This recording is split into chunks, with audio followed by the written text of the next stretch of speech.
బుచ్చిబాబు గారు. బుచ్చిబాబు గారు చాలా thank you so much. Rupee గారు, బుచ్చిబాబు గారు నెక్స్ట్ లెవెల్.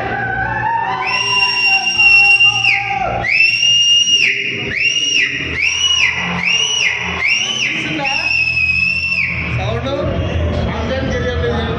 అన్న రామచరణ్ కెరీర్ రంగస్థలం తర్వాత రంగస్థలం ఒక ఎమోషనల్ అన్న. దాంట్లో యాక్టింగ్ అంటే సంపేదారు, దాన్ని మంచి యాక్టింగ్ అన్న. అసలు ఆ